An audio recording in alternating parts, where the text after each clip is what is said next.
تو یہ کیا پوچھ رہے ہیں؟ کوشچن نمبر 59، ٹھیک ہے. وَإِنِّي لَحُلُوٌ تَعْتَرِينِي مَرَارًا وَإِنِّي لَتَرَاكَ لِمَا لَمْ عُوِّدْ أَيُّ ضَرْبُ الْخَبَرِ يَشْتَمِلُ هَذَا الْبَيْتِ. کہہ رہے ہیں کہ یہ خبر کی کون سی قسمیں ہیں اس شعر کے اندر. تو جیسے آپ کو معلوم ہے کہ اگر ہم مطلب کوئی تاکید نہیں لاتے ہیں تو ہماری کیا ہوتی ہے؟ طلبی ہوتی ہے، ابتدائی ہوتی ہے. ٹھیک ہے، طلبی میں جب ہم صرف ایک تاکید لے کر آتے ہیں اور انکاری میں جب ہم ایک سے زیادہ تاکید لے کر آتے ہیں. تو چلیے ٹھیک ہے، یہاں پر آپ کے سامنے جو کہ آنسر بالکل شو ہو رہا ہے. تو آپ لوگ بتائیں اس کے اندر دو تاکید مطلب کون کون سے الفاظ ہیں وہ دو تاکید کے؟ انی اور لام. ہاں تو صحیح ہے، کیونکہ لام قسم ہے نا، وَإِنِّي لَحُلُوٌ مطلب وہی ہے، لام ہے اور انی ہے. اور دیکھیے پہلا اشعار جو اس کے اندر بھی دو تاکید ہے، اور جو آپ کا دوسرا اشعار ہے اس کے اندر بھی دو تاکید ہے. تو یہ ہو جائے گا آپ کا انکاری. تو کہہ رہے ہیں کہ صاحب حاضل بیت حسان ابن ثابت رضی اللہ تعالی عنہ، یہ مطلب یہ جو اشعار ہے یہ حسان ابن ثابت رضی اللہ تعالی عنہ کے. کوشچن نمبر 60، وَتَرَاهُ فِي ظُلْمِ الْوَغَى فَتَخَالَهُ قَمْرٌ يَكُرُّ عَلَى الرِّجَالِ بِكَوْكَبِ. تو یہ تشبیہ تمثیل ہے، کیونکہ مطلب وہی ہوتا ہے نا جس کے اندر وجہ شبہ جو کہ بہت طریقے سے لایا جاتا ہے. جیسے یہاں پر قمر ہے، کوكب ہے، یہ ساری چیزیں ملا جلا کر اسی پر آتی ہیں. ٹھیک ہے، جسے مطلب تشبیہ دی جا رہی ہے، کہیں مطلب کبھی بیک وقت وہ چاند سے دے رہے ہیں، کبھی کبھی وہ ستارے سے دے رہے ہیں. تو تشبیہ التمثیل کیا ہے؟ اذا كان وجه الشبه فيه صورة منتزعة من متعدد وغير التمثيل اذا لم يكن وجه الشبه كذلك. آپ لوگوں کی جو بلاغہ وغیرہ کی نوٹ بنی ہوئے گی تو یہ جو مطلب یہ جو سارے اشعار آتے ہیں، اگر آپ لوگوں کے علم میں نہیں ہے تو اس کو ضرور نوٹ کر لیں کہ یہ تشبیہ تمثیل کے کالم میں آپ لوگ اس کو لکھ لیں، کیونکہ یہ البلاغۃ الواضحہ سے ہی اشعار لیے گئے ہیں. تو شاذ و نادر ہو سکتا ہے کہ اگر یہی اشعار مطلب کوشچن میں آ جائے تو پھر ہمارے لیے تھوڑا آسانی ہوگی. اختر العبارہ الخاطیہ فإن المقنع عنہ. تو یعنی آپ کو معلوم ہے کہ جو کنایہ ہوتا ہے وہ کبھی صفت سے ہوتا ہے، کبھی موصوف سے ہوتا ہے، کبھی نسبت سے ہوتا ہے، مطبوع سے نہیں ہوتا ہے. ہاں، رحل فلست مسائل اندارہم انباع النفس علی آثارہم. اچھا ٹھیک ہے، یہ اقتباس وہی ہوتا ہے نا کہ مطلب جس سے ہم مطلب نثر کا اقتباس کرتے ہیں، چاہے وہ قرآن کریم کی آیت ہو یا حدیث وغیرہ ہو، ہم ایسا ملا دیتے ہیں شعر کی شکل میں جو ہمیں پتہ نہیں چلتا. تو اس کے اندر کون سی وہ مطلب پہلے اشعار یا دوسرے اشعار کون سا جو اقتباس پر دلالت کرتا ہے کہ وہ قرآنی آیات ہو یا حدیث ہو؟ کچھ ایسے لفظ لاتے ہیں جو کہ پڑھنے میں بھی آپ کو پتہ چل جاتا ہے کہ ہاں یا کسی چیز سے اخذ کیا گیا ہے، کسی چیز کا یہ مقطوعہ لیا گیا ہے. اقتباس کیا ہوتا ہے؟ تضمین النثر او الشعر. یہ کہہ رہے ہیں کہ نثر یا شعر کی تضمین ہوتی ہے شیئا من القرآن الکریم او الحدیث الشریف من غیر دلالت علی انه منهما ويجوز ان يغير في الاثر مقتبس قلیلا.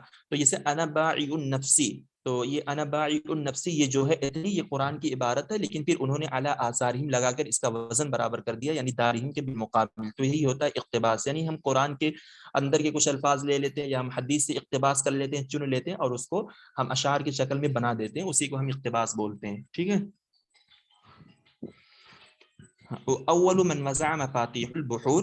تو دیکھیے خلیل بن احمد الفراہیدی نے جو کہ شعر کے وہ بنائے تھے. ٹھیک ہے، مطلب ہم کیا کہہ سکتے ہیں، علم العروض جو ہوتا ہے نا، لیکن مفاتیح البحور جو مطلب بحروں کی مفاتیح کو جس نے بنایا وہ صفی الدین الحلی ہے. تو صفی الدین الحلی سے مراد جیسے کہ بحر کے مفاتیح میں کون سی چیزیں آئیں گی، جیسے وہ والے اشعار نہیں ہیں، ارے جیسے ویکیپیڈیا وغیرہ میں ابھی آپ بحر کامل وغیرہ کا سرچ کریں گے تو اس کے اندر ایک اشعار بن کر آتا ہے نا کہ والبحر کامل والوفر کامل، اس طریقے سے اشعار آتے ہیں.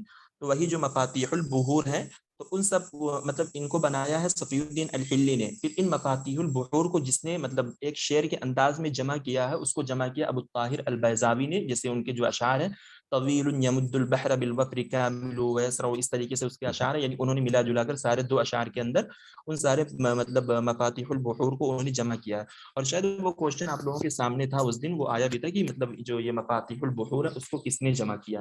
کسی کو یاد ہے وہ اشعار کون سے؟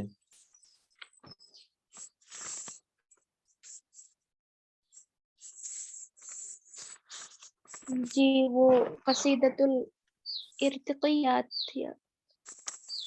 تو مطلب یہ تو ان کا قصیدہ یاد ہے نا، صفی الدین الحلی کا قصیدہ جو ہے وہ زجر میں ہی، ہاں وہ تو زجر ایک منٹ، جیسے کہ نا ابھی کوئی وہ کریے وہ کرے ویکیپیڈیا اگر کوئی کھولے مطلب بحر کامل لکھ کر ویکیپیڈیا کھولے تو ویکیپیڈیا میں آپ کو ایک اشعار مطلب لکھا ہوا ملے گا. ٹھیک ہے، تو اس کے اندر جو اوپر والا اشعار ہوگا نا اس کے اندر بحر کامل کا لفظ جو آئے گا پھر نیچے والا کوئی اشعار ہوگا. تو یعنی یہ کیا کیے ہیں نا کہ مفاتیح البحور، بحر کی مفاتیح کو انہوں نے مطلب سارے جو آپ کے علم العروض میں جو بحر آئی سے بحر رمل ہے، بحر کامل ہے، بحر وافر ہے، ہر ایک کو ایک الگ الگ اشعار سے ان بحر کی مفاتیح کو انہوں نے بنایا ہے. ٹھیک ہے. پھر ان بحر کی مفاتیح کو بیک اشعار میں یعنی ایک اشعار میں کس نے جمع کیا ہے؟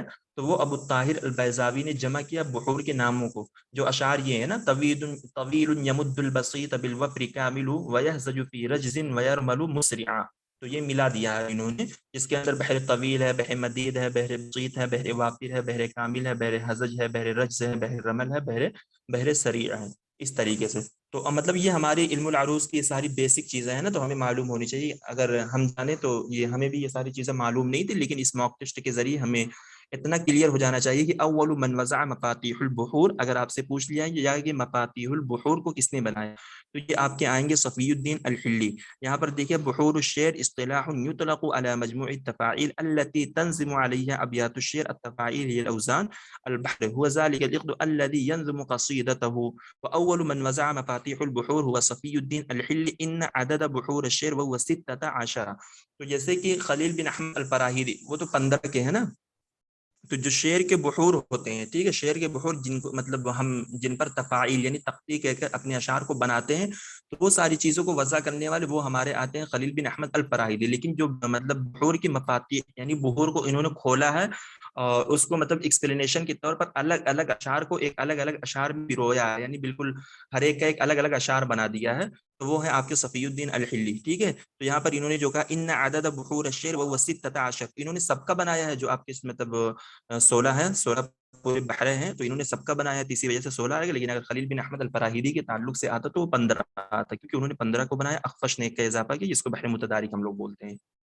کوشچن نمبر 64، ما هو الطے فی علم العروض، علم العروض میں طے کا کیا کام ہوتا ہے؟ جیسے کہ علم العروض میں تو ایک مطلب ہم لوگ یہ جانتے ہیں نا، جیسے کہ یہ سبب ہوتا ہے جو 2 حرفوں سے ہوتا ہے، وتد ہوتا ہے جو 3 حرفوں سے ہوتا ہے، فاصلہ جو ہوتا ہے وہ 3 حرفی یا 4 حرفی ہوتا ہے. لیکن مطلب ایک ہمارا وہ ہوتا ہے کہ جو تغیرات ہوتے ہیں آپ کے تفعیلہ میں، ٹھیک ہے، ان کو ہم کیا بولتے ہیں؟ ان کو زحاف یا علت بولتے ہیں نا. تو وہ زحاف یا علت یہ کس وجہ سے ہوتے ہیں؟ تو ایک ہمارا آتا ہے زحافات مفردہ، ایک ہمارا آتا ہے زحافات مرکبہ. تو وہ جو ان کی کتاب ہے نا اعجاز احمد گنائی کی کتاب، دیکھیے یہاں پر انہوں نے طے کا دیا، اور طے یہ کس سے؟ یہ آپ کے زحافات مفردہ سے آئے گا. تو اس کے اندر زحافات مفردہ اینڈ زحافات مرکبہ دونوں کا تذکرہ بہت ہی مطلب اچھے طریقے سے انہوں نے ایکسپلین کیا ہے. تو اگر آپ لوگوں کے پاس ٹائم ہو تو اگر اس کو آپ لوگ یاد کر سکتے ہیں آسانی تو ضرور یاد کر لیں، ہو سکتا ہے کوشچن آپ سے پوچھ لیا جائے. تو ما هو الطے فی علم العروض، تو یہ آپ کا زحافات مفردہ میں آ گیا. زحافات مفردہ مطلب جو الگ ایک ہی بحر سے مل کر بنتا ہے، یعنی یہ ان سب کا کام کہاں پر ہوتا ہے؟ جب ہم مطلب بحر کی تختی کرتے ہیں، جیسے علم العروض یا بحر طویل وغیرہ جو ہم سے کوشچن پوچھا جاتا ہے، تو ان سب کی جب ہم تختی کرتے ہیں نا تو ان سب کا کام اسی میں یوز کیا جاتا ہے. جبکہ یہ ساری چیزیں ہمیں اتنے اندر ڈیٹیل میں نہیں جانی، بس ہمیں ان کی تعریف یا بیسک چیزیں معلوم ہونی چاہیے کہ طے کا علم العروض میں کیا کام ہوتا ہے. تو طے کا انہوں نے کہا هو الحذف الرابع الساکن من الجزء، یعنی جو کہتے ہیں کہ چوتھے ساکن کو حذف کر دیتے ہیں. تو چوتھے ساکن کو حذف کرنے کا کیا مطلب ہے؟ جیسے میں آپ کو بتاؤں پڑھ کر ابھی، جیسے آپ کا آئے گا یہ پیج نمبر کیا ہے سارے بھائی؟ پیج نمبر تو مجھے نہیں معلوم، لیکن ان کی جو کتاب ہے نا تو وہ شاید وہ کتاب کے آخر میں علم العروض کے بحث کو مطلب چھیڑا ہے، علم العروض کے بحث سے. تو جیسے انہوں نے جو کہا کہ هو الحذف الرابع الساکن، ٹھیک ہے، چوتھے ساکن کو حذف کر دینا. جیسے آپ کا آئے گا مستفعل، ٹھیک ہے، تو مستفعل میں اگر آپ دیکھیں تو پہلا کیا ہے؟ تو اس کے اندر ساکن کس پر آ رہا ہے؟ میم سین تا فا، تو فا پہ ساکن آ رہا ہے، یہی چوتھا ساکن ہے. ٹھیک ہے، یہ کہہ رہے ہیں کہ چوتھے ساکن کو حذف کر دینا، یعنی جو آپ کا چوتھا حرف آ رہا ہے وہی ساکن ہو رہا ہے. تو یعنی ہم یہاں پر کیا کریں گے نا، فا کو حذف کر دیں گے، پھر ہمارا کیا آ جائے گا؟ مستعیل آ جائے گا. ٹھیک ہے، جیسے اگر میں لکھوں یہاں پر تو طے کا مطلب یہی ہوتا ہے، جیسے آگے یہ ہو گیا تف علم. ٹھیک ہے، تو یہ آپ کا اگر آپ ایسے لکھیں گے، ٹھیک ہے، میم سین، تو یہ آپ کا یہ ساکن ہے، یہ تا ہو گیا، پھر اس کے بعد مستفعل. ٹھیک ہے، تو یہ فا پہ آپ کا ساکن آ رہا، تو اگر آپ یہاں سے گنیں گے 1 2 3 4، تو فا 4 آ رہا. ٹھیک ہے، یہ کیا کہہ رہے ہیں؟ حذف الرابع الساکن، چوتھے ساکن کو حذف کر دینا. تو یعنی ہم اس کی فا کو جب تختی کریں گے نا تو اس فا کو حذف کر دیں گے، پھر جس سے ہمارا لفظ کیا بنے گا؟ مستعیل بنے گا، یعنی فا بالکل ہٹ ہی جائے گا. تو یہی ہوتا ہے. تو ایک زحافات مفردہ ہوتا ہے، ایک زحافات مرکبہ ہوتا ہے. تو زحافات مفردہ میں جیسے یہ 6-7 یہ چیزیں آتی ہیں، جیسے خبن ہوتا ہے، وقص ہوتا ہے، اسمار ہوتا ہے، طے ہوتا ہے، قبض ہوتا ہے، عقل ہوتا ہے، عصب ہوتا ہے. تو یہ بالکل آسان ہے، اور یہ مطلب تھوڑا سا اگر آپ لوگ فوکس کریں گے تو یہ آسانی سے یاد ہو جائے گا. اور جی. زحافات مرکبات 3-4 چیزیں آتی ہیں، تو اس اور کو یہ مطلب جو دیکھ لیں. زحافات مفردہ ہے نا، زحافات مفردہ، جی جی یہ خاص ہوتی ہے سبب کے ساتھ ہی، مطلب حرف کے 2 جز کے ساتھ ہی یہ خاص ہوتی ہے، یا تو خفیف کے ساتھ ہوگی یا ثقیل کے ساتھ ہوگی. ہاں، مطلب 2 حرفوں پہ یہ ہوتا ہے نا، صحیح کہہ رہی. جی جی، 2 حرفوں پہ ہی ہوتے ہیں. لیکن جیسے زحافات مفردہ میں جو ہمارا ہوتا ہے، جیسے میں نے اس کو بنایا تھا الخوص، ٹھیک ہے. الخوص سے آپ کا آئے گا پہلے الخبن آئے گا، پھر اس کے بعد واو سے وقص آئے گا، اور اس کے بعد زا سے آپ کا اضمار آئے گا.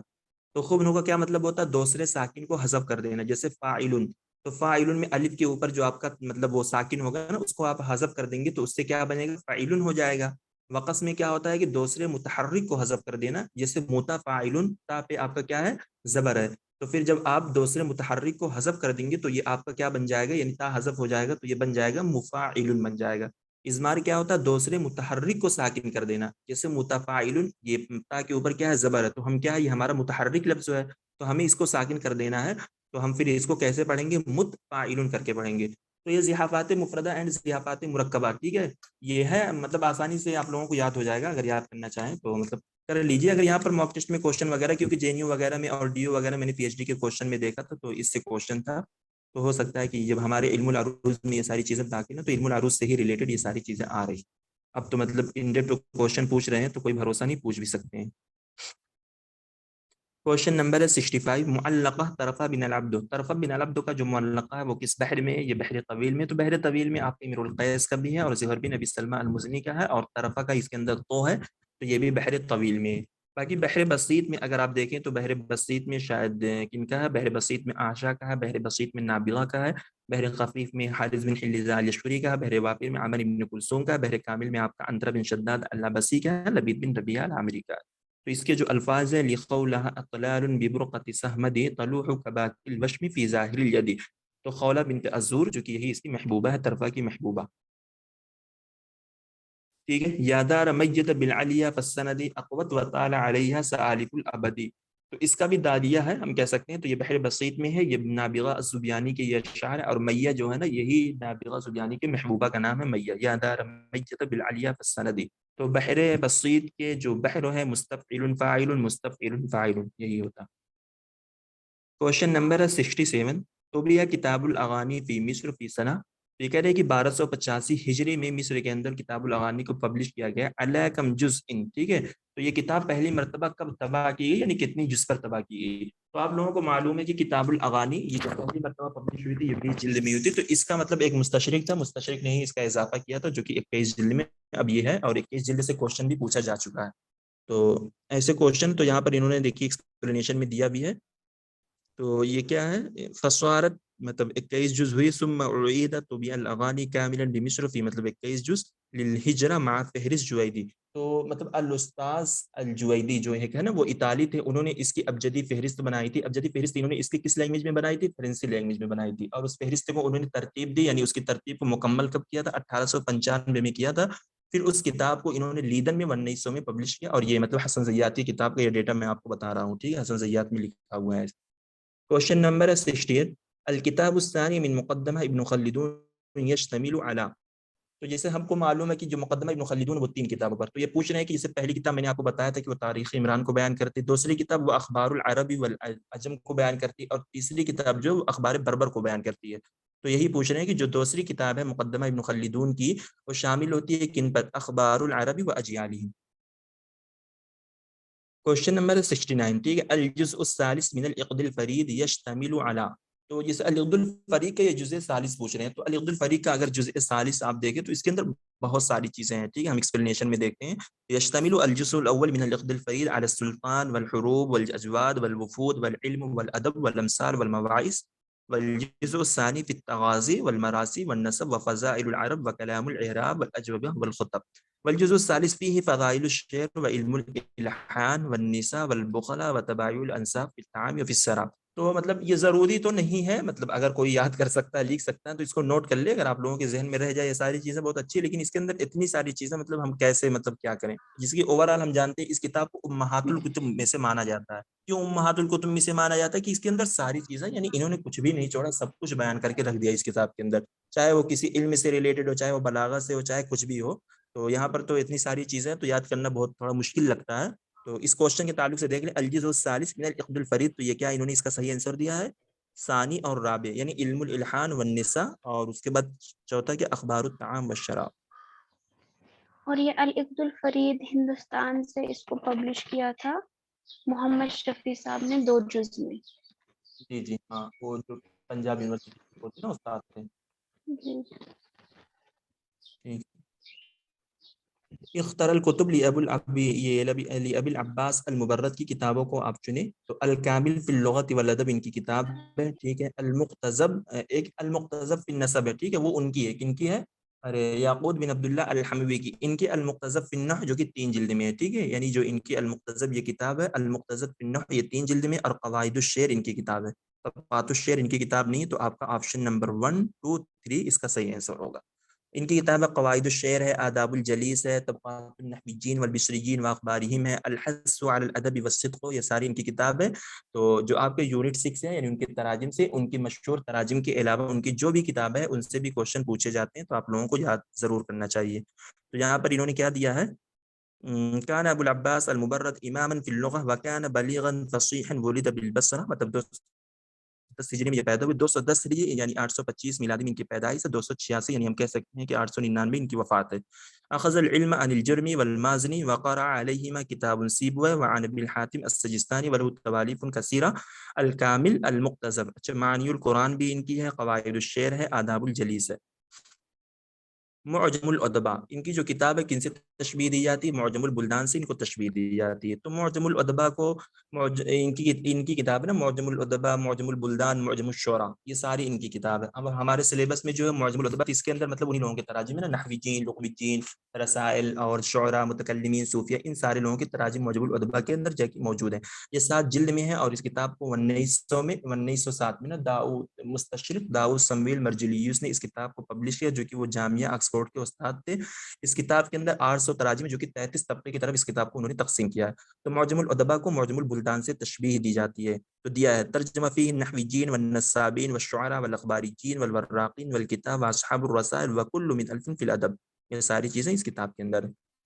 الاسم الکامل لکتاب کشف الظنون، کشف الظنون کتاب کا مکمل نام کیا ہے؟ کشف الظنون عن اسامی الکتب والفنون۔ تو ہم نے پہلے بھی کہا کہ ہمیں کتابوں کا مکمل نام ضرور یاد ہونا چاہیے، جس المظہر فی علوم اللغۃ وانواعها، الخصائص ابن جنی کی جو ہے، اور ان کی کتاب الکامل فی اللغۃ والادب، ایک ہے الکامل فی التاریخ جو ہے وہ عز الدین ابن الاسیر کی، الکامل فی اللغۃ والادب جو ہے یہ المبرد کی ہے۔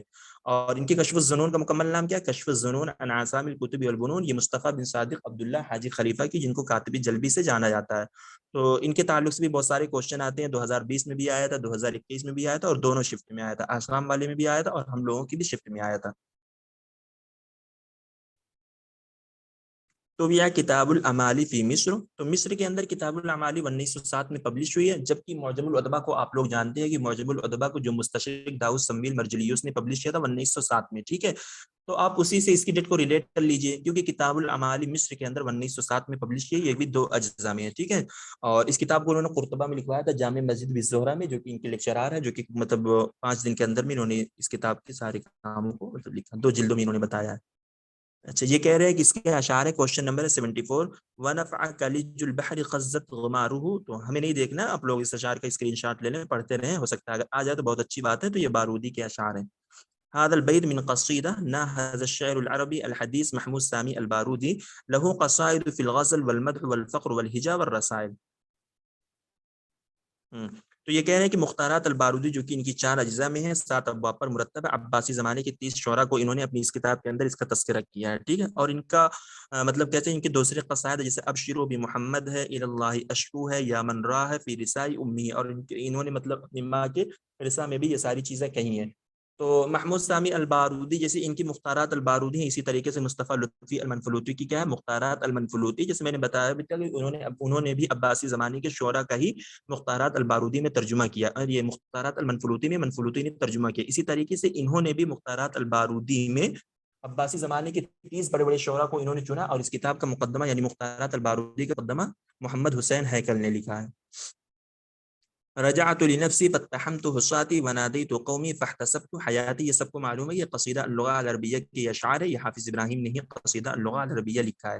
جیسے یہ والے جو اشعار ہیں نا، ان البحر فی اشیاء الدر کامن فهل سأل الغواص ان صدفاتی، یہ ڈی یو والے تو اکثر پوچھتے ہیں، ان کا مطلب کوئی بھی انٹرنس ہو، چاہے ان کا مطلب بی اے کا ہو یا ان کا ایم اے کا ہو یا پی ایچ ڈی وغیرہ کا ہو، اور یہ نیٹ میں بھی مطلب قصیدہ اللغہ العربیہ سے کوشچن آتا ہے، جے این یو وغیرہ والے بھی اس کو بہت زیادہ پوچھتے ہیں. تو آپ لوگ قصیدہ اللغہ العربیہ کے مطلب جو اس کا قصیدہ ایک مرتبہ ضرور سرسری طور پر پڑھ لیں، کہ اگر ہو سکتا ہے اس سے کچھ الفاظ وغیرہ آئیں تو آسانی سے یعنی ہمارا کوشچن حل ہو سکتا ہے. یہ والا شعر آیا تھا کل ایفلو کے پی ایچ ڈی کے انٹرنس میں، ان البحر والا یہ وہ اوپر والا جو حسادی والا ہے، جو فتحم تو حسادی والا، رجعت لنفسی. وہی میں کہہ رہا ہوں، کیونکہ نا کیونکہ مطلب یہ جو مطلب انڈیا کے اندر جو 3-4 یہ بڑی مطلب سینٹرل یونیورسٹیاں جو مانی جاتی ہیں نا، تو جیسے کہ میں نے جو ڈی یو کا پی ایچ ڈی کا پیپر دیا تھا، تو میں نے دیکھا 5 کوشچن جو تھا وہ مطلب جے این یو کا جو پی ایچ ڈی کا کوشچن تھا ان سے انہوں نے ڈائریکٹ چوری کیا تھا. اب ہم کیا کہہ سکتے ہیں، ہم مطلب جے این یو کا کوشچن کہہ کر گئے تھے اور وہی سارے کوشچن ریپیٹ ڈی یو کے کوشچن میں آئے تھے. تو یہ لوگ آپس میں دیکھتے رہتے ہیں، ایک دوسرے کے پیپر کو دیکھتے رہتے ہیں کہ مطلب کس پیٹرن پر یہ لوگ کوشچن بنا رہے ہیں. پھر اپنا بھی ان کا پی وائی کیوز ہوتا ہے، تو جب وہ لوگ کوشچن بناتے تو پی وائی کیوز کو ہی بیس بنا کر کوشچن بناتے ہیں، پھر اسی میں چینج کرتے رہتے ہیں. وہ سب کا وہی کام ہوتا ہے، کوئی بھی کمپٹیشن کا جو ایگزام ہوتا ہے پی وائی کیوز کو سب لوگ ہی بیس بناتے ہیں. تو قصیدہ اللغہ العربیہ سے مطلب ہمیشہ اس کے اشعار 20-20 سے پوچھتے ہیں، جیسے یہ والا ان البحر فی احشاء الدر کامن، یہ بھی کہیں 20-20 سے پوچھ لیں گے. یہ تو بالکل شروع کے الفاظ ہے نا، رجعت لنفسی فتحمت حصاتی، تو یہ ان کے قصائد ہیں، قصیدہ اللغہ العربیہ حافظ ابراہیم کا. کوشچن نمبر ہے 76. توفی والد حافظ ابراہیم، کہتے ہیں کہ حافظ بن ابراہیم کی نہیں حافظ ابراہیم کے والد کی وفات ہوئی ہے، وہ مطلب کتنے سال کے تھے؟ تو یہ 4 سال کے تھے. ان کی پیدائش جو کہ سفینہ ذهبیہ میں 1870 میں، اور 1932 میں ان کی وفات ہوئی. اور ان کی ماں کا نام کیا ہے نا، الست حانم البورسالی، ان کی ماں کی بھی وفات ہوئی تھی 1908 میں. ٹھیک ہے، تو جب ان کے ابو کی وفات ہو گئی تھی تو ان کی ماں ان کو طنطا کی طرف لے کر چلی گئی تھی، جو کہ مطلب اپنے ہم کہہ سکتے ہیں کہ اپنے گھر، یعنی یہ اپنے ماموں کے یہاں گئے تھے، پلے بڑے تھے. متى استقل محمود درویش من اللجنة التنفیذیہ لمنظمہ، تو میں نے بتایا تھا مطلب محمود درویش کے تعلق سے کہ یہ لجنۃ التنفیذیہ لمنظمۃ التحریر الفلسطینیہ کی ایک ممبر بنائے گئے تھے. کب بنائے گئے تھے؟ یہ 1889 میں بنائے گئے تھے. اور انہوں نے اس کو چھوڑا کب تھا؟ یہ استقلہ یعنی انہوں نے چھوڑا کب تھا؟ یہ 1993 میں انہوں نے اس منصب کو چھوڑ دیا تھا. اور یہ شاید کوشچن بھی تھا ڈی یو یا جے این یو کسی کوشچن میں تھا، مجھے یاد ہے. تو یہی تھا کہ یہ 1889 میں بنائے گئے تھے اور 1993 میں انہوں نے اس منصب کو چھوڑ دیا تھا. تو انہوں نے یہ بہت سارے مناصب پائے ہیں، تو ہم دیکھ سکتے ہیں جتنا ہم یاد کر سکیں، مطلب ایک دوسرے سے ریلیٹ کر سکیں اسی کو ہم یاد کریں، باقی زیادہ کسی چیز پر ہمیں فوکس کرنے کی ضرورت نہیں ہے. تولى محمود درویش عدة مناصب وعمل في عدد من الصحف والمجلات، وفي سنة 1971 التحق بصحيفة الأهرام في القاهرة. اچھا، صحیفۃ الاحرام سے ان کا التحاق ہوا 1971 میں قاہرہ کے اندر. ثم التحق بمنظمۃ التحریر الفلسطینیہ سے بھی پھر ان کا التحاق ہوا. يترأس رئیس مجلہ الشؤون الفلسطینیہ من سنہ 1973 حتی الى 1982 تک رہے. 1973 سے 1982 تک مجلہ الشؤون الفلسطینیہ کے رئیس التحریر رہے، کیونکہ یہ فلسطین کا مجلہ ہے نا، اور انہی سے ریلیٹڈ، کیونکہ یہ بھی فلسطینی انسان ہے تو ان سے ہو سکتا ہے پوچھ لیا جائے. جبکہ اتنا تو لوگ پوچھتے ہیں کہ نا مجلہ الشؤون الفلسطینیہ میں کام کس نے کیا ہے، یا مجلہ الشؤون الفلسطینیہ کے رئیس التحریر کون رہے ہیں. تو ہمارے مطلب سلیبس کے اندر جو فلسطین سے جو مطلب ریلیٹ کرتے ہیں، جیسے فتویٰ الطقان ہے، محمود درویش ہے، اور بھی جو کوئی بھی ہوگا آپشن میں وہی دے دیں گے تو ہم لوگ کنفیوز ہو سکتے ہیں. تو مجلہ الشؤون الفلسطینیہ کے رئیس التحریر جو بھی ہے وہ محمود درویش صاحب ہے. ثم اصبح مديرا لمركز ابحاث منظمه التحرير الفلسطينيه، وفي عام 1987 صار مديرا للجنه التنفيذيه، ولكنه استقال في عام 1993 للميلاد. تو یہی ہے. تو 1987 یا 1989 دونوں ڈیٹ ملتی ہے کہ لجنۃ التنفیذیہ لمنظمہ الفلسطینیہ میں یہ کہ رئیس التحریر یا ایک ممبر بنائے گئے تھے، پھر اس کے بعد 1993 میں انہوں نے اس منصب کو چھوڑ دیا تھا. تو محمود درویش صاحب ہمارے 1941 میں ان کی پیدائش ہے. ان کی پیدائش کب ہے؟ ہاں 1941 میں ان کی پیدائش ہے، 2008 میں ان کی وفات. ان کی ولایت متحدہ میں وفات ہوئی، لیکن ان کے جثے کو لایا گیا تھا اور ان کو رام اللہ شہر میں دفن کیا گیا تھا فلسطین کے اندر. تو یہ مطلب فلسطین سے انہوں نے کب نکلا تھا؟ کہتے ہیں کہ جب اسرائیلیوں کا فلسطینیوں پر حملہ ہوا تھا 1948 میں، جس کو فلسطینیوں کی اصطلاح میں اس جنگ کو نکبہ کے نام سے جانا جاتا ہے، ٹھیک ہے 1948 میں نے بتایا تھا نکبہ کا جو یہ اصطلاح ہے، یہ جو جامعہ کا بھی ریسنٹلی پی ایچ ڈی کا جو کوشچن ہوا اس کے اندر یہ پوچھا گیا تھا. تو محمود درویش صاحب اپنی عمر کے 7 سال میں تھے، یعنی انہوں نے اپنا وطن چھوڑ دیا تھا اور 7 ہی سال کی عمر میں انہوں نے شعر کہنا شروع کیا تھا. تو جب مطلب اسرائیلیوں کا فلسطین پر حملہ ہوا تھا 1948 میں، تو یہ اگر ان کی پیدائش 1941 میں 1941 میں ان کی پیدائش ہے، تو 48 میں حملہ ہوا، تو آپ خود ہی دیکھ سکتے ہیں کہ یعنی 7 سال کی عمر میں یہ اپنے وطن کو چھوڑ کر چلے گئے تھے لبنان کی طرف، اور 7 ہی سال کی عمر میں انہوں نے شعر کہنا شروع کیا ہے. کان احمد شوقی شاعرن. اچھا، یہ کہہ رہے ہیں کہ احمد شوقی جو کہ کس کے شاعر تھے؟ تو دیکھیے خدیو توفیق نے تو ان کو 1887 میں وہاں بھیجا تھا فرنسا کی طرف پڑھنے کے لیے، ٹھیک ہے، لیکن جب وہ پڑھ کر لے 1892 میں، تو پھر یہ زمانہ آ گیا تھا کہ ان کا خدیو عباس الثانی کا، کیونکہ پھر یہ شعر شاعری اس سے پہلے تو یہ کرتے نہیں تھے، جب وہاں سے پڑھ کر یہ لوٹے اس کے بعد یہ شعر شاعری میں ان کی مہارت ہوئی. تو انہوں نے جب 1894 میں اپنا پہلا قصیدہ ڈالا تھا، مطلب وہ کبار الحوادث فی وادی النیل، مطلب جو جنیوا میں ایک کانفرنس ہوئی تھی، اور اس قصائد کو ان کے ام القصائد بھی کہا جاتا ہے. تو اس وجہ سے کہتے ہیں کہ ان کو مطلب خدیو عباس ثانی نے اپنا شاعر خاص بنا لیا تھا، اور قلم الافرنجی کا ان کو رئیس بھی بنا دیا تھا. پھر اس کے بعد کچھ وجہ تھی، پھر ان کو جلا وطن بھی کیا گیا 1914 میں، جو کہ اسبانیہ گئے تھے، پھر 1920 میں یہ مصر کی طرف لوٹ گئے تھے. Question number 79. نظم الشافعی قصیدة مشهورة وصدرها بقوله هي سرخة من سرخات النفس المملوءة بالاحزان والذکریات ما هي القصیدہ. تو یہ قصیدہ کے الفاظ ہے، ٹھیک ہے، یعنی وہ ایک چیخ ہے میرے دل کی، مطلب چیخوں میں سے جس نے مطلب غم کو اور یادوں کو بھر دیا ہے. تو یہ مطلب یا موت، ان کا جو قصیدہ انہوں نے اپنے ابو کی وفات پر اس قصیدے کو انہوں نے لکھا تھا، یا موت، ٹھیک ہے، یا موت جو ہے ان کا قصیدہ. اور نشید الجبار بھی انہی کا ہے. اور دیکھیے ایک نشیدۃ العلم ہے وہ عباس محمود العقاد کا ہے، نشید الجبار ابو القاسم الشابی صاحب کا، نشید الانشاد جو ہے وہ توفیق الحکیم کا ہے، نشیدۃ السکون جو ہے وہ ادیم مظہر کا، جو آپ رمزیہ کے وہ آتے ہیں نا، ادیم مظہر صاحب جو کہ رمزیہ میں سے آتے ہیں. تو ایو الحب بھی انہی کا، ارادۃ الحب بھی انہی کا. ارادۃ الحب 1955 میں ان کے بھائی امین نے پہلی مرتبہ پبلش کیا تھا، پھر دوسری مرتبہ احمد ذکی بشاری صاحب نے اس کو پبلش کیا 1965 میں. تو پھر یہ ساری چیزیں ہم لوگوں کو کلیئر ہونی چاہیے، اور تقریباً آپ لوگوں کو معلوم بھی ہوگی نا یہ ساری چیزیں. تو ابو القاسم الشابی صاحب نے 15 سال کی عمر میں شعر کہنا شروع کیا. جب یہ 22 سال کے تھے تب ان کو پتہ چلا کہ مطلب میں دل کا مریض ہوں 22 سال کی عمر میں. اور یہ 17 سال سے نا یرتدی تربوش، ان کو کہتے ہیں کہ وکان یرتدی تربوش. تو یرتدی تربوش کا کیا مطلب ہے؟ ابھی آپ اگر یہ ویکیپیڈیا وغیرہ ان کی سرچ کریں تو یہ ایک ٹوپی لگاتے تھے. تو ان کے مطلب جو شکل ملے گی نا ان کی ٹوپی جو ہوتی ہے، ایسا لگتا تھا پیچ مطلب ایک ٹوپی آگے کا حصہ، پھر ایسا لگے گا کہ نیچے بالکل بہت لمبے لمبے بال سب لٹک رہے ہیں، مطلب عورتوں کے بال کی طرح. تربوش اسی ٹوپی کو بولتے ہیں، مطلب کہتے ہیں کہ جو کیمپ والی ہوتی ہے اور جس کے پیچھے کچھ جھالر جیسا لٹکا ہوا ہو. تو یہ اسی ٹوپی کو لگاتے تھے، اور کب سے لگاتے تھے؟ جب یہ اپنی عمر کے 17 سال کے تھے، ٹھیک ہے. تو ان کے تعلق سے کلیئرلی ملتا ہے وکان یرتدی تربوش. تو یرتدی تربوش کا وہی مطلب ہے، یعنی وہ ویسے ہی ٹوپی پہنتے تھے جب اپنی عمر کے 17 سال کے تھے. 15 سال کی عمر میں انہوں نے شعر کہنا شروع کیا، اور سب سے پہلا شعر انہوں نے کب کہا تھا؟ جو ان کا ایک قصیدہ ہے نا الغزل الفاتن. تو الغزل الفاتن میں انہوں نے اندلس کے جو شعراء ہیں، ٹھیک ہے، ان کا طریقہ اپنایا، یا انہی کے بیس پر شعر کہنا شروع کیا تھا 15 سال کی عمر میں. اور 22 سال کی عمر میں ان کو معلوم ہو گیا تھا کہ مطلب ہم دل کے مریض ہیں، یا ہمیں دل کے اندر جو بیماریاں ان کو تھیں. اور 9 سال کی عمر میں یہ حافظ قرآن ہو گئے تھے. تو یہ بیت کس کا ہے؟ یہ بیت بتا رہے کہ یہ فدوہ طوقان کا ہے. تو هذا البيت للشاعر فدوى طوقان يظهر في شعر فدوى طوقان صورة نقية لمعاناة المرأة في المجتمع، وبهذه الشعر تذكر الشاعر الفرق بين حياة الذكور والإناث بقولها. تو دیکھیے فدوہ طوقان کے جو کہ بالکل مطلب جو شعر کے دیوان ہے وہ 7 ہے مکمل، ٹھیک ہے. جیسے نازک الملائکہ کے 8 مانے جاتے ہیں، فدوہ طوقان کے 7 مانے جاتے ہیں، عبداللہ البردونی کے 13 مانے جاتے ہیں. اور نازک الملائکہ کا آپ سے پی وائی کیوز میں پوچھا بھی گیا ہے کہ انہوں نے اپنی شعری مسیرت میں مطلب کتنا شعر کا دیوان کتنا ہے، ٹھیک ہے. تو 8 مجموعے ہیں ان کے شعر کے، نازک الملائکہ کے. تو فدوہ طوقان کے 7 ہے. تو فدوہ طوقان کے تعلق سے آپ کو معلوم ہے کہ محمود درویش نے ان کو ام الشعر الفلسطینی کہا. یہ خنساء فلسطین سے یہ جانی جاتی ہیں. ان کے بھائی ابراہیم طوقان نے ان کو ام تمام کہا. اور جو ہمارے یاسر عرفات کے نائب رئیس محمود درویش صاحب تھے، تو یاسر عرفات نے فدوہ طوقان کو کیا کہا تھا؟ نابلس جبل النار، نابلس الشہداء، نابلس فدوہ طوقان. یعنی یہ نابلس جو کہ فلسطین کے ایک شہر وہاں پر پیدا ہوئی، تو وہ کہہ رہے ہیں کہ نابلس جو ہے مطلب ایک ہے، مطلب ان کو تشبیہ دی ہے نا کہ پہاڑوں مطلب پہاڑ جیسے ہے. نابلس وغیرہ میں بہت زیادہ لوگ شہید ہوئے ہیں، اور نابلس کی ہی ہماری فدوہ طوقان ہے، ٹھیک ہے. یعنی اس جگہ کی اہمیت کو بیان کرتے ہوئے یاسر عرفات نے ان کو کہا کہ نابل سے جبل الشہداء یا نابل سے فدوہ طوقان. اس طریقے سے ایک کچھ اور الفاظ تھے جو انہوں نے کہا، یاسر عرفات صاحب نے ان کو کہا. تو ان کا جو ایک شعر کا دیوان ہے امام الباب المغلق، تو اس کے اندر یہ اپنے بھائی ابراہیم طوقان کا مرثیہ کہتی ہے نا، فدوہ طوقان امام الباب المغلق، ان کا جو ایک دیوان ہے، تو یہ اس کے اندر اپنے بھائی ابراہیم طوقان کا یہ مرثیہ کہتی ہیں۔ اور جیسے میں نے آپ لوگوں کو بتایا تھا کہ ان کی خاندان میں عورتوں کا مطلب باہر نکلنا روزمرہ کی زندگی میں غیر مقبول مانا جاتا ہے۔ جیسے آج کل کے زمانے میں اگر دیکھیں عورتیں نکل جاتی ہیں بازار وغیرہ کرنے کے لیے، تو ان کے خاندان میں ایسا کچھ رواج تھا نہیں۔ تو جیسے میں نے کہا کہ 1948 میں جب مطلب فلسطینیوں کا حملہ ہوا، اسرائیلیوں کا فلسطینیوں پر حملہ ہوا تھا، تو مصر سے ایک صحافی بن کر آیا تھا جس کا نام تھا ابراہیم نجا، تو ان سے ان کو محبت ہو گئی تھی اور یہ شادی وغیرہ کرنا چاہتی تھی، لیکن ان کے خاندان والوں نے ان سے ان کو شادی کرنے نہیں دی تھی۔ پھر اس کے علاوہ اور کہیں ملتا نہیں کہ فدوہ طوقان کی پھر شادی ہوئی تھی کہ نہیں ہوئی تھی۔ تو یہ پیدا ہوئی ہیں 1917 میں اور 2003 میں ان کی وفات ہوئی ہے۔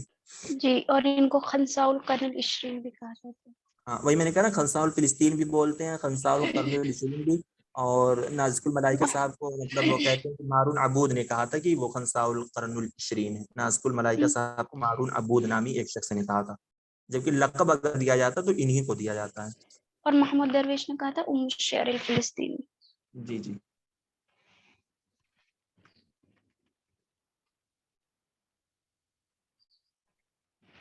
تھوڑا 2 منٹ آپ لوگ رکی، میں آ رہا ہوں 1 منٹ۔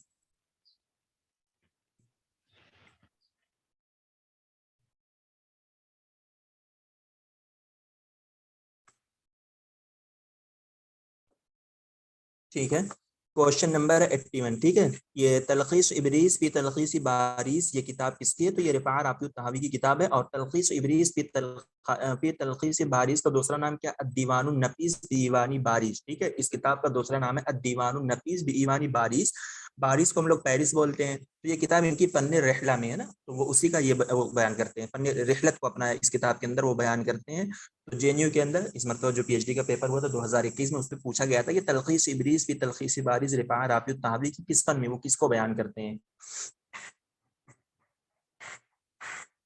انشا جمال الدین الافغانی مجلہ العروۃ الوثقی، کہہ رہے ہیں کہ جمال الدین الافغانی نے مجلۃ الوثقی کا قیام کیا تھا، کن کے ساتھ؟ الشیخ محمد عبدہ کے ساتھ۔ 1984 میں مجلہ العروۃ الوثقی انہوں نے قائم کیا تھا۔ پھر اسی نام سے العروۃ الوثقی کے نام سے ایک جمعیت قائم کی گئی تھی 1985 میں۔ یہ کیا ہے؟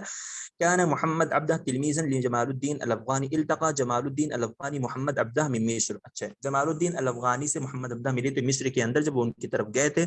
واتخذ محمد عبدہ تلمیذا، اور محمد عبدہ ان کے شاگرد بنے۔ ثم فارق، پھر دونوں کی جدائی ہوئی۔ عند احتلال الانجلیز مصر، تو اچھا سجن محمد عبدہ عقب نزالی ضد الاحتلال، تو محمد عبدہ کو مطلب یہ قید بھی کیا گیا تھا جب انگریزوں کا قبضہ ہو گیا تھا۔ تو اچھا مصر پر انگریزوں کا قبضہ کب ہوا تھا؟ مطلب مصر پر انگریزوں نے کب قبضہ کیا تھا؟ جیسے ایک ناپلیون والا ہمیں معلوم ہے جو فرنسیوں کا 1798 میں، پھر وہ تو 1901 میں بھاگ گئے تھے نا، لیکن مصریوں کا جو قبضہ اس کے اندر ہوا تھا مصر کے اندر انگریزوں کا، وہ کب ہوا تھا؟ کسی کو معلوم ہے؟ اس دن کوئی بتا رہا تھا یہاں پر۔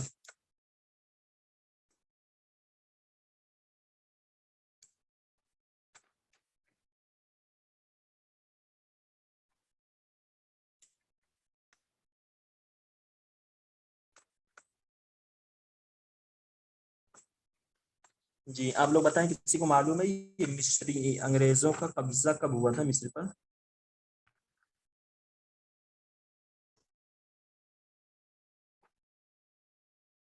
جی عمل آپ ہی تو شاید تھی اس دن بتا رہی تھی۔ جی ساری بھائی، ابھی ساری بھائی میں تو بزی ہوں نا، تو بس میں فون لگا کے کام کر رہی تھی، اس لیے میں نہیں دیکھ پا رہی ہوں۔ کیا کوشچن تھا؟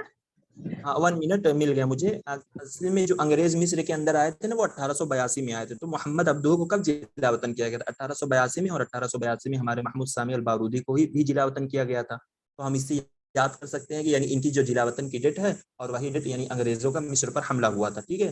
تو انگریز مصر کے اندر آئے تھے 1882 میں، تو پھر کہتے ہیں کہ یہ 1922 میں چلے گئے تھے، لیکن پراپرلی یہ 1922 میں نہیں گئے تھے۔ انگریز بالکل مصر کو انہوں نے صاف کیا تھا 1952 میں، ٹھیک ہے۔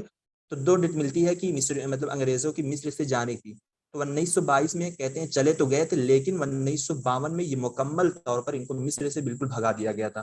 تو یہی کہہ رہے ہیں کہ یہاں پر کہ جب انگریزوں کا قبضہ ہوا تب اسی وجہ سے الشیخ محمد عبدہ کو جلا وطن کر دیا گیا تھا۔ پھر اس کے بعد یہ مطلب پیرس کی طرف ان کا سفر ہوا، اور وہاں جمال الدین الافغانی صاحب سے ملے، اور وہاں جا کر مجلہ العروۃ الوثقی کا قیام کیا۔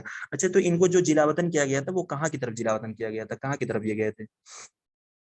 بیروت گئے تھے، سوڈان گئے تھے، طرابلس گئے تھے، کہاں گئے تھے؟ لیبیا گئے تھے؟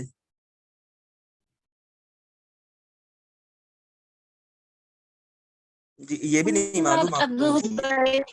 سوڈان نہیں بھائی سوڈان تو ہمارے تو رفاع رافی طحاوی صاحب گئے تھے 1850 میں، یہ بیروت کی طرف گئے تھے. یہ ساری مطلب بار بار یہ ساری چیزیں ریپیٹ ہو رہی ہیں، پوچھی بھی جاتی ہیں، اس میں کنفیوژن نہ ہو. جی یہ بیروت کی طرف گئے تھے، پھر بیروت سے ہی وہ پیرس گئے تھے، مطلب جمال الدین الافغانی سے ملے تھے. ٹھیک ہے، پھر بیروت سے وہ پیرس جا کر انہوں نے مجلہ کا قیام کیا، پھر اس کے بعد جمعیت قائم کی، پھر اس کے بعد یہ لوٹ آئے تھے. پھر 1888 میں یہ مصر آ گئے تھے، جو کہ ان کے شاگرد سعد زغلول تھے، انہی کے واسطے سے یہ مصر آئے تھے. کوشچن نمبر 83، ما هو الكتاب المترجم الذي ترجم المنفلوطی من الفونسکار. الفونسکار کی جو کتاب ہے مطلب ماجد ولین، تو اسی کتاب کا مطلب انہوں نے ترجمہ کیا نا. ماجد ولین کی جو کتاب ہے روایہ تحت ظلال الزیزفون، یہ کتاب ہے. الفونسکار کی کتاب کا مطلب جو نام ہے روایہ ہے وہ تحت ظلال الزیزفون ہے. پھر اس کتاب سے انہوں نے مطلب منفلوطی نے ترجمہ کیا، جس کا عنوان انہوں نے بنایا ہے ماجد ولین. تو یہ کیا دیا ہے، تو ہمیں منفلوطی کی ایک کتاب تو ہمیں اوورال معلوم ہونی چاہیے، لیکن اگر ہمارے پاس ابھی ٹائم ہے تو ہمیں یہ ساری چیزیں کلیئر ہونی چاہیے. جیسے فی سبیل التاج جو ہے یہ کس کی روایت سے منفلوطی نے ترجمہ کیا، یہ روایہ بول فرجینی ہے. تو انہوں نے کس کی کتاب سے ترجمہ کیا، ماجد ولین. جیسے یہ کتاب الفونسکار کی جو کتاب تحت ظلال الزیزفون ہے، اسی کتاب کا انہوں نے ترجمہ کیا اور عنوان بنایا ماجد ولین. تو فی سبیل التاج فرانسو کوبیا کی روایت کا ترجمہ ہے، اور الابرات ان کی خود کی لکھی ہوئی ہے، جس کے اندر مطلب 16 قصے ہیں، 9 قصے ہیں. جی 1916 میں یہ کتاب پبلش ہوئی ہے. کوشچن نمبر 84، فی ای صحیفۃ کان ینشر المنفلوطی مقالته الاجتماعیہ. کس صحیفے میں منفلوطی اپنے اجتماعی مقالات کو نشر کر دیتے ہیں، تو مجلہ المؤید میں. ٹھیک ہے، مجلہ المؤید یہ مجلہ کس کا، یہ علی یوسف کا، جو کہ 1888 میں یہ مصر کے اندر اس مجلے کا قیام کیا گیا. تو منفلوطی اپنے مطلب مقالات کو المؤید میں ہی نشر کرتے تھے، اور اس کتاب کا نام کیا ہے، النظرات، جو کہ 3 اجزاء میں 1907 سے لکھنا شروع کیا تھا، 1910 میں انہوں نے مکمل کر دیا تھا. کوشچن نمبر 85، کاتب من صمیم مصر ولد فی القاہرہ کان ابوہ ادیب معروف وعمته شاعرته مشہورہ واخوہ کاتب. تو معلوم ہو گیا نا یہ محمود تیمور، کیونکہ یہ جو چچی یا پھوپھی تھی، مطلب یہ پھوپھی نا عائشہ تیموریہ، ان کی پھوپھی لگیں گی کیونکہ ان کے ابو کی بہن تھی نا محمود تیمور. عائشہ تیموریہ سے بھی کوشچن بہت زیادہ پوچھا جاتا ہے، تو لیکن نیٹ وغیرہ میں تو نہیں پوچھا جائے گا کیونکہ یہ ہمارے سلیبس میں نہیں. ہاں لیکن جو لوگ پی ایچ ڈی وغیرہ کا انٹرنس دینا چاہتے ہیں تو وہ لوگ عائشہ تیموریہ کے تعلق سے دیکھ لیں. ٹھیک ہے، عائشہ تیموریہ کا جسے ایک بہت مشہور دیوان ہے نا، جن کا نام ہے حلیت الطراز، ایک ان کی کتاب ہے مطلب نثر میں کتاب مرآت التأمل فی الامور. تو عائشہ تیموریہ سے بھی وقتاً فوقتاً کوشچن پی ایچ ڈی وغیرہ میں پوچھے جاتے ہیں. تو وہی پوچھ رہے ہیں کہ وہ مصر کا ہے، جو کہ قاہرہ میں پیدا ہوا. اس کے ادیب بھی اس کے ابو جو کہ ایک مشہور ادیب ہے، اور اس کی چچی جو ہے کہ وہ مشہور شاعرہ ہے، اور اس کے بھائی بھی کاتب ہیں. تو ان کے ابو کا نام کیا ہے، مطلب احمد تیمور، ان کے بھائی کا نام محمد تیمور، ان کا نام کیا ہے محمود تیمور. اور محمود تیمور جو ہمارے یہ واقعیت سے ریلیٹ کرتے، ان کی وفات لوازم سویسرا میں ہوئی تھی نا، 1894 میں ان کی پیدائش ہے اور 1973 میں ان کی وفات ہے. اول روایہ لنجیب محفوظ، نہ جانے کتنی مرتبہ یہ کوشچن آیا ہے. تو نجیب محفوظ کی پہلی روایہ عبس الاقدار 1939 میں، تاریخ فرائنہ میں. تو تاریخ فرائنہ میں ان کی 3 روایہ، مطلب جس کو ہم ثلاثیہ بول سکتے ہیں، تاریخ فرائنہ کی 3 ثلاثیہ ان کی ہیں. رادو 20 ہے، کفاح طیبہ، عبس الاقدار ہے. تو کفاح طیبہ 1944 1944، رادو 20 جو ہے 1943 1943، اور عبس الاقدار جو ہے 1939 میں. اخترت تصریحات الخاطیہ ان محمد حسین ہیکل، کہتے ہیں کہ عین محمد حسین ہیکل فی ریاست تحریر جریدہ السیاست الاسبوعیہ. کہتے ہیں کیا محمد حسین ہیکل کو جریدہ السیاست الاسبوعیہ کا رئیس التحریر معین کیا گیا، یا عینہ عام 1944 نائبا لرئیس حزب الاحرار الدستوریین. ٹھیک ہے، تو کیا ان کو مطلب نائب رئیس بنایا گیا حزب الاحرار الدستوری، یعنی ہم کہہ سکتے ہیں کانسٹیٹیوشنل لبرل پارٹیز نا، کانسٹیٹیوشنل لبرل پارٹیز کا کیا ان کو نائب رئیس بنایا گیا 1944 میں. دراصل قانون فی الجامعۃ روسیہ، تو ایسا کچھ ہے ہی نہیں کہ مطلب انہوں نے قانون وغیرہ کو ٹیچ کیا ہے جامعہ روسیہ میں. ہاں زینب ان کی روایات. تو ہمیں معلوم ہے کہ option number 1 and option number 4 جو کہ ان کا صحیح ہے. آپ کو معلوم ہوگا کہ جریدہ السیاست الاسبوعیہ کی یہ رئیس التحریر بنے تھے 1926 میں. یہ جو انہوں نے آپشن نمبر 2 جو کہا ہے نا، تو یہ 1944 میں ان کو نہیں بنایا گیا تھا، 1941 میں ان کو بنایا گیا تھا. ٹھیک ہے، نائب لرئیس حزب الاحرار الدستوریین، یعنی کانسٹیٹیوشنل لبرل پارٹیز کے ان کو رئیس بنایا گیا تھا 1944 میں. تو یہ اس کو آپ لوگ یاد کر لیں، یہاں پر دیا بھی ہوا ہے. محمد حسین ہیکل ادیب وروائي وصحافي وكاتب وسياسي. درس القانون في جامعة سوربون في فرنسا، ولم أسس حزب الأمة جريدة أسبوعية بالسياسة الأسبوعية. عينه رئيسا لتحرير الجريدة في سنة 1926 للميلاد، وعينه نائبا لرئيس حزب الإحرار الدستوريين في سنة 1941 للميلاد. ثم تولا ریاستہ فی عام 1943 المیلادی. اچھا پہلے مطلب نائب رئیس بنایا گیا پھر اس کے والی بنا دیے گئے تھے 1943 میں. زینب ان کی مشہور روایہ میں وعینہ فی ریاست تحریر الجریدہ السیاسۃ الاسبوعیہ. تو آپ کو مطلب محمد حسین ہیکل کے تعلق سے آپ لوگوں کو معلوم ہونا چاہیے. ان کے تعلق سے مطلب بہت سارے کوشچن آ چکے ہیں, پوچھے بھی جاتے ہیں کہ ان کی جو مشہور کتاب ہے حیات محمد, اور ان کو بعض مرتبہ وہ بھی بنا دیا گیا تھا نا مطلب مجلس الشیوخ میں بھی ان کا کارنامہ, یعنی بعض مرتبہ ان کو مجلس الشیوخ کا بھی ممبر بنایا گیا. تو کوئی بتا سکتا ہے ان کی جو بنانے کی ڈیٹ ہے وہ کب کب تھی, مطلب کب کب یہ بنے, پہلی مرتبہ سب سے پہلی مرتبہ یہ کب بنے مجلس الشیوخ میں؟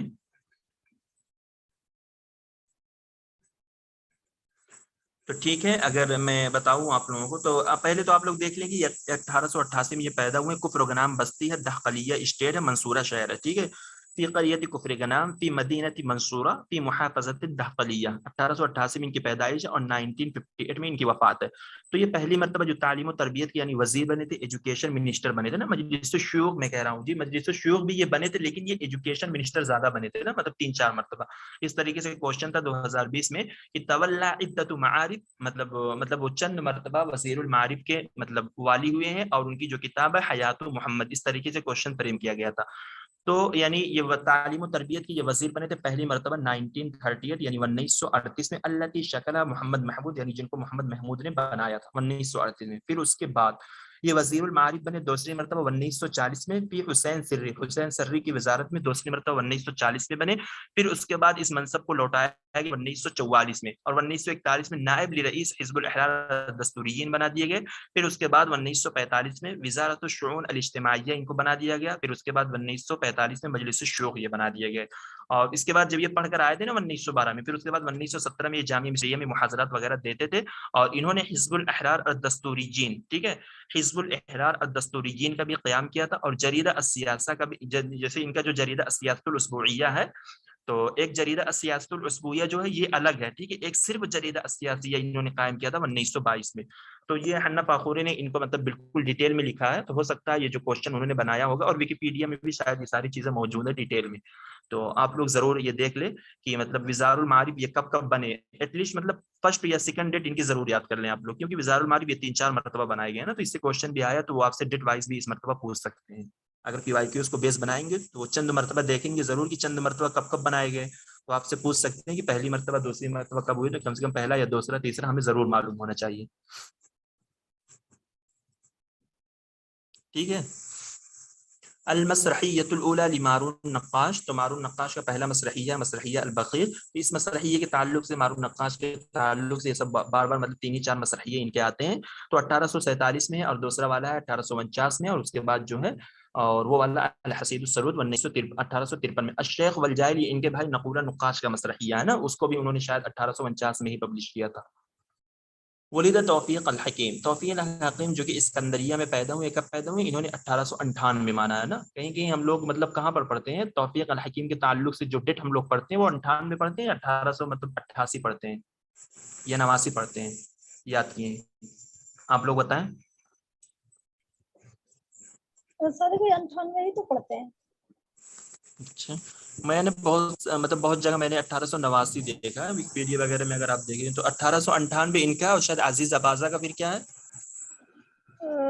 ان کا عزیز اباظہ کا تو عزیز اباظہ کا 99 1899 کیا ہے جی, عزیز ان کا اباظہ 99 ہے, 99 ان کا 99 ہے, نہیں 18 جی جی.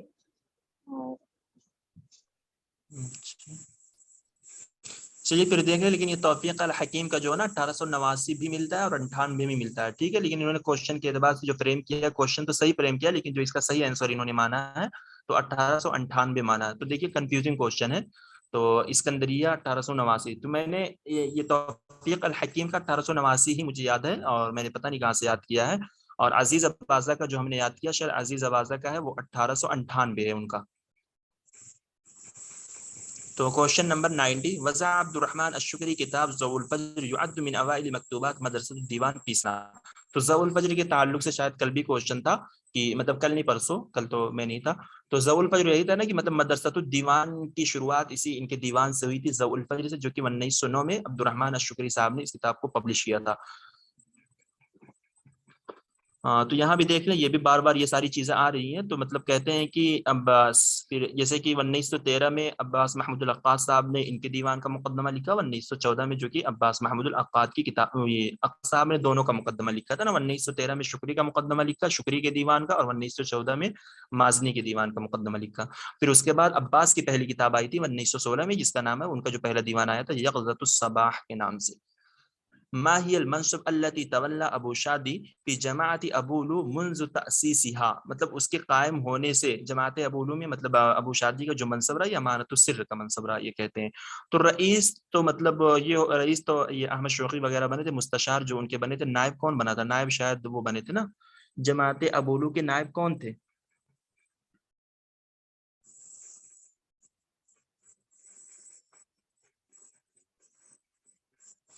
جی جماعت ابولو کے نائب کون تھے؟ آپ لوگ بھول گئے بالکل.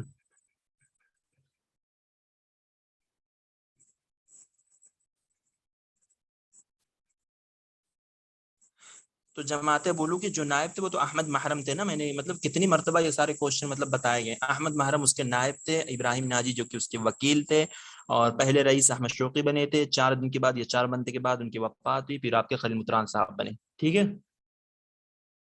یہی تو ساری چیزیں بتائی جاتی ہیں.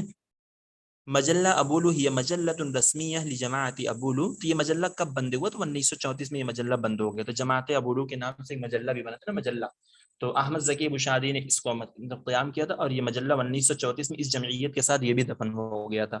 تو 1934 میں مجلہ ابولو بند ہو گیا. تو آپ لوگ دیکھ لیں مجلہ سمیر کا بھی مطلب کب بند ہوا، اور جو نصیب عریضہ صاحب کا مجلہ الفنون وہ کب بند ہوئے. یہ ساری چیزیں پوچھی جاتی ہے اور موک ٹیسٹ میں انہوں نے دیا بھی ہے.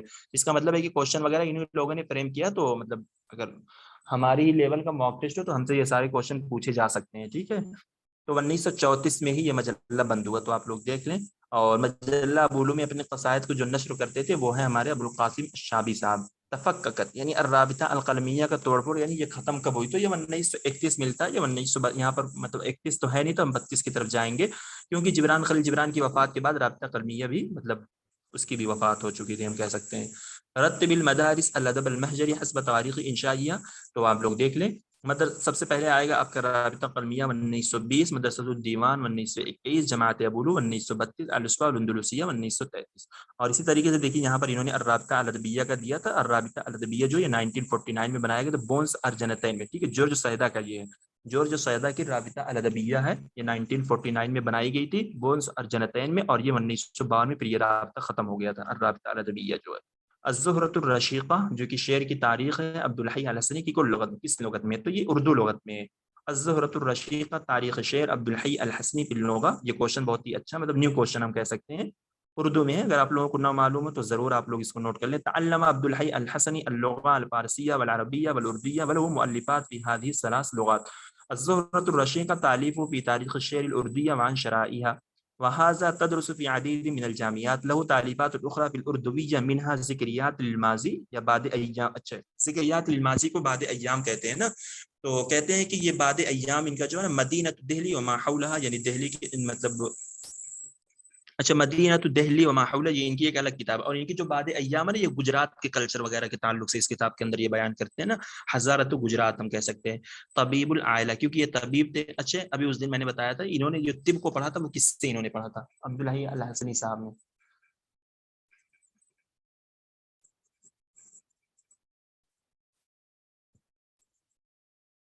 میں نے تو یہ بھی بتایا تھا نا کہ شہیر الطبیب عبد العلی، ان کی جو مطلب سب سے بڑے بیٹے ہیں عبد العلی جن کی وفات ہو گئی تھی، تو ان کے استاد کا نام بھی عبد العلی تھا. ٹھیک ہے، تو میں نے کہا تھا الشہیر الطبیب عبد العلی سے انہوں نے طب کو پڑھا. ٹھیک ہے، تو یہ سب پوچھتے ہیں بھائی، آپ لوگ مطلب ضرور دیکھ لیں اس کو.